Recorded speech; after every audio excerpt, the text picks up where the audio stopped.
ओम शांति। आज 6 जनवरी 2023 के साकार मधुर महावाक्य हैं। मीठे बच्चे, क्रोध बहुत दुखदाई है। यह अपने को भी दुखी करता है तो दूसरों को भी दुखी करता है। इसलिए श्रीमत पर इन भूतों पर विजय प्राप्त करो। प्रश्न है आज की मुरली का कि कल्प कल्प का दाग किन बच्चों पर लगता है, उनकी गति क्या होती है। क्या है प्रश्न कि कल्प कल्प का दाग किन बच्चों पर लगता है, उनकी गति क्या होती है।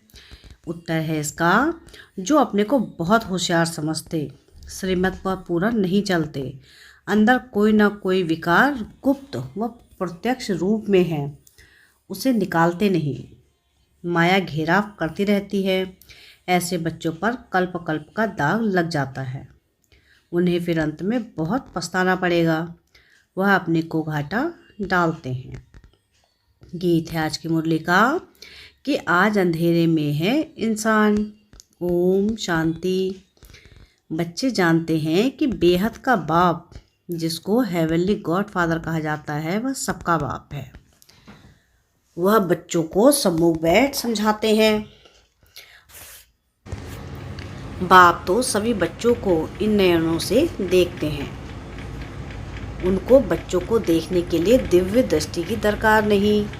बाप जानते हैं परम धाम से बच्चों के पास आया हुआ हूँ। यह बच्चे भी यहाँ देहधारी बन पाठ बजा रहे हैं। इन बच्चों को सम्मुख बैठ पढ़ाता हूँ। बच्चे भी जानते हैं बेहद का बाप जो स्वर्ग की स्थापना करने वाला है, वह फिर से हमको भक्ति मार्ग के धक्कों से छुड़ाए हमारी जोत जगा रहे हैं। सभी सेंटर्स के बच्चे समझते हैं कि अब हम ईश्वरी कुल के व ब्राह्मण कुल के हैं। सृष्टि का रास्ता कहा जाता है परमपिता परमात्मा को। सृष्टि कैसे रची जाती है, वह बाप बैठ समझाते हैं। बच्चे जानते हैं माता पिता बगैर कभी मनुष्य सृष्टि रची नहीं जा सकती। ऐसे नहीं कहेंगे कि पिता द्वारा सृष्टि रची जाती है, नहीं, गाया ही जाता है तो माता पिता हम बालक तेरे।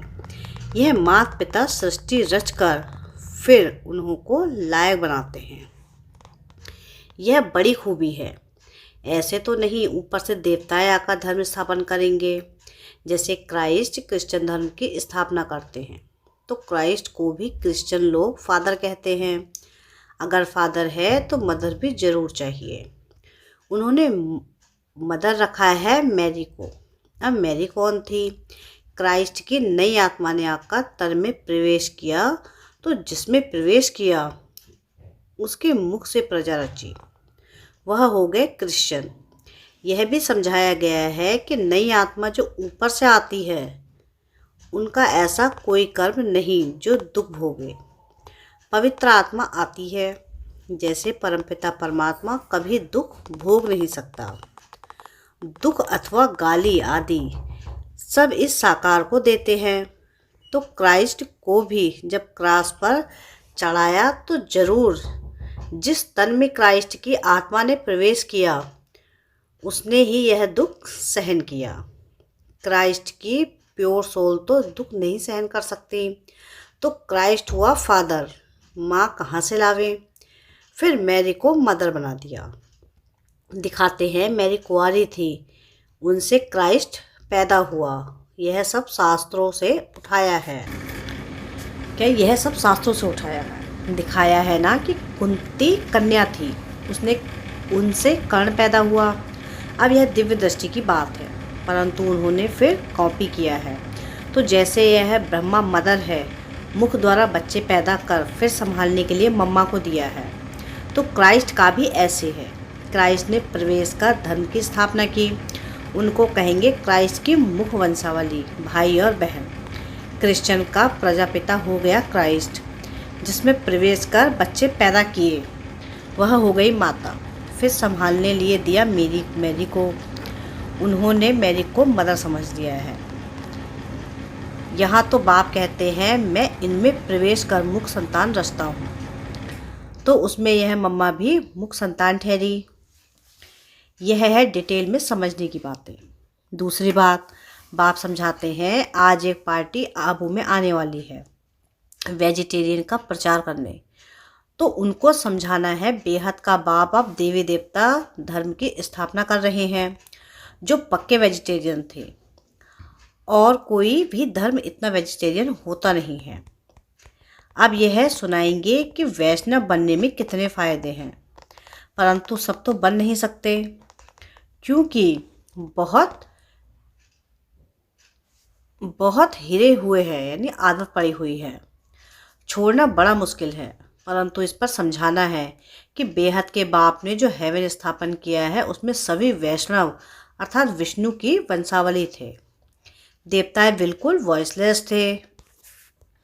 आजकल के वेजिटेरियन तो विशेष हैं। क्राइस्ट से 3000 वर्ष पहले भारत हेवन था। तो ऐसे ऐसे समझाना है। तुम बच्चों के बगैर ऐसा कोई मनुष्य नहीं जिसको मालूम हो कि स्वर्ग क्या चीज़ है, कब स्थापन हुआ, वहाँ कौन राज्य करते हैं।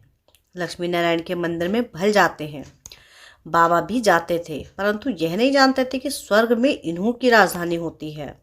सिर्फ महिमा गाते हैं, परंतु उन्हों को किसने राज्य दिया कुछ भी पता नहीं। अब तक तो बहुत मंदिर बनाते थे, क्योंकि समझते थे कि लक्ष्मी ने धन दिया, इसलिए दीपमाला पर व्यापारी लोग लक्ष्मी की पूजा करते हैं। इन मंदिर बनाने वालों को भी समझाना चाहिए। जैसे फॉरेनर्स आते हैं तो उनको भारत की महिमा बतानी चाहिए कि क्राइस्ट से 3000 वर्ष पहले भारत ऐसा वेजिटेरियन था, ऐसा कोई हो नहीं सकता। उनमें बहुत ताकत थी। गॉड गॉडेस का राज्य कहा जाता है। अब वही राज्य फिर स्थापन हो रहा है। यह वही समय है। शंकर द्वारा विनाश भी गाया हुआ है, फिर विष्णु का राज्य होगा। बाप द्वारा स्वर्ग का वर्षा लेना हो तो आकर ले सकते हो। रमेश उषा दोनों को सर्विस का बहुत शौक था। यह वंडरफुल जोड़ा है, बहुत सर्विसेबल है। देखो नए नए आते हैं तो पुरानों से भी